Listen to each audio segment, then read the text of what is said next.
We're going to talk about the one type of transformation we're going to deal with that is not a rigid transformation.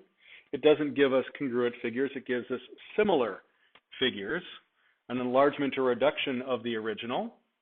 And this type of transformation, as you can see, is called a dilation.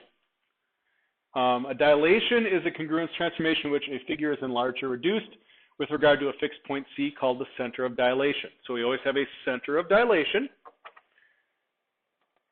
right there, point C. If I can get the smartboard to accept the link there, there we go. Okay.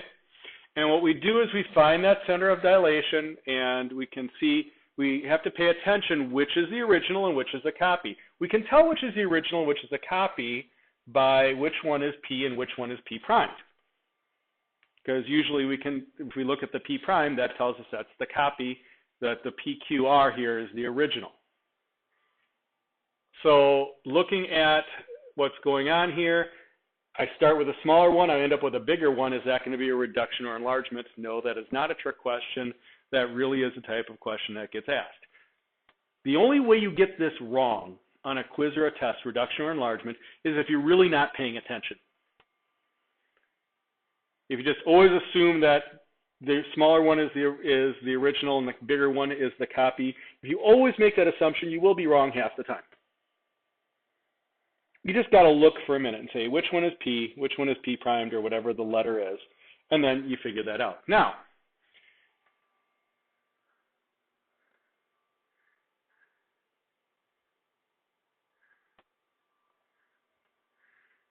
well, every dilation has something with it that's referred to as a scale factor. And the scale factor can be found by taking the ratio of C to P primed, or from the center of dilation to the copy, over the center of dilation to the original point. Or the ratio of, it's given right here, C pre-primed over CP. That is a scale factor that is associated with a dilation. Now, in a dilation, you'll notice the sides get longer or shorter. So lengths of sides are not preserved. However, in a dilation, the angle measurements are preserved. So angle R and angle R primed are congruent. Q and Q primed are also congruent. P and P primed are also congruent. So it does preserve angle measurement. It does not preserve length measurement. That's why it's not a congruence or a rigid transformation, because the lengths change, but the angles do not. So that's kind of nice. And it only really makes sense. We know that a triangle adds up to 180 degrees. If I make the triangle bigger, the angles still add up to 180 degrees. It's not like we change the sum of the measure of the angles of the triangle. Now, again, the scale factor, K, which is going to be important to us, is CP primed over C of P. Now, it didn't tell us what PP primed here is, so let's just make up a length that's 3. Let's say PP primed is 3. So C to P primed has to be 5. So what would the scale factor of this enlargement be? Well, CP primed is 5. C to P is 2. So the scale factor is 5/2. That means for every 2 units of length I have in PQR for any side, there are going to be 5 units of length in P primed, Q primed, R primed. We'll deal a lot with scale factor here in just a little bit. But it's always important to recognize that both measurements always come from the center of dilation. It doesn't come, we don't take the distance P to P primed at all here. It's C to P primed over C to P. Those are the measurements we're interested in. You're going to see analogies with this later in second semester when we start working with circles. We always go to that center point, that point of intersection there. All right, a couple quick questions. Is it an enlargement or reduction? And tell the scale factor. By the way, if it's an enlargement, the scale factor will be more than 1. If it's a reduction, the scale factor will be less than 1. Every time. So let's take a look. First thing I want to decide, enlargement or reduction. Well, here's P. Here's P primed. The P primed one is bigger than the P one. that must be an enlargement.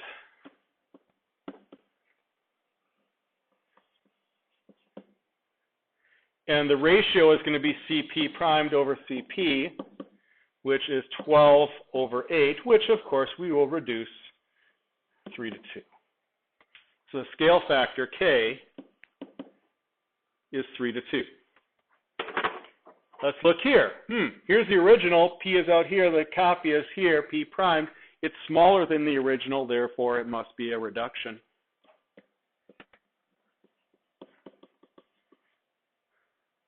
It's still CP primed over C to P. For my ratio, C to P primed is 18. C to P is 30. 6 go into both of those, that's 3, 5. The scale factor for that reduction is 3/5. So dilation can either enlarge or reduce, and we can find a scale factor. It's not too tough.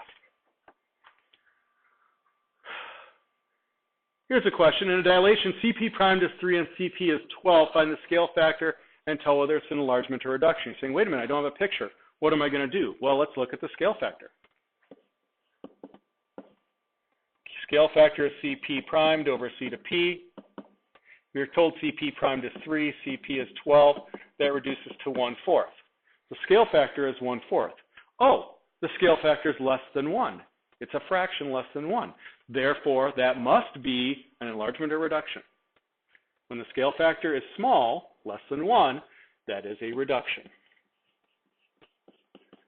So even without the picture, if I'm given the facts, it's pretty easy to tell if it's an enlargement or a reduction. Coordinate rules for dilation. These are ridiculously simple, actually, because we're always going to put our center of dilation for what we're doing at the origin or at the point 0, 0. That makes life a lot easier. Now, let me just give you a little hint. If you don't have the center of dilation at the origin, let's say this is my coordinate plane, and I want this to be my center of dilation over here, and I've got some point xy over here. Technically, what we do is let's translate everything, and let's make believe that this is the origin. So let's translate everything so that that is the origin. So if the original origin is down here, we're going to drag this, translate that down the origin. We're going to translate this a similar amount, and we're going to go ahead and pretend like it's at the origin. We're going to have to adjust the coordinates, of course, but it's pretty easy to do. We aren't going to have to do that, but it's just kind of a nice thing to know how to do in case it ever shows up on a standardized test somewhere or something like that. It's not a tough process, but we are going to always work with the idea of being at the origin. Now, very simple, if you're given the scale factor, if the scale factor for the dilation is K, then the new coordinates, we simply multiply the original coordinates by whatever K is, whatever the scale factor is. It really is that simple. So if I have triangle ABC with vertices at the given points, and the dilation factor is scale factor of 2, A primed, we're simply going to multiply both the coordinates for A by the scale factor of 2. So that's going to be at 4, 2. B primed, guess what? We're going to multiply these coordinates for B by the scale factor of 2. So that's going to be at 8, 2. And C primed was at 4, negative 1. Guess what? We're going to multiply them all by 2, 8, negative 2. It really is that simple. Here I have a scale factor of 1/3. What does the 1/3 tell me? The 1/3 tells me it's not enlargement. That's going to be a reduction. We're going to get a smaller figure. And what are we going to do? We're going to multiply every coordinate by 1/3 or divide it by 3, however you want to think about that. So K primed, negative 3 times 1/3 is negative 1. 6 times 1/3 is 6/3 or 2. L primed, 0 stays at 0, and 6 becomes a 2. M primed, 1 times 1/3 is 1. 3 times 1/3 is 1. 3 times 1/3 is 1. And N primed, negative 3 is going to be a negative 1, negative 1. No worries. It's a very simple process. We did have to multiply by a fraction, but notice that all the numbers were set up nicely, so we didn't have to deal with fractions in our answers. This can get pretty tedious pretty quickly, so I'm not going to spend a lot of time doing it, but scale factor is 4, so p primed can be a -8, -4. Q primed is going to be a -4, 0. And R primed, sorry, got a little ahead of myself there with the parentheses, is going to be at 0, -4. And I'll leave number 3 to you there. And the K is a decimal there. Oh, well, we're going to have to multiply 5 times 0.4, which is going to give us a 2. Your calculator will handle that if you need to.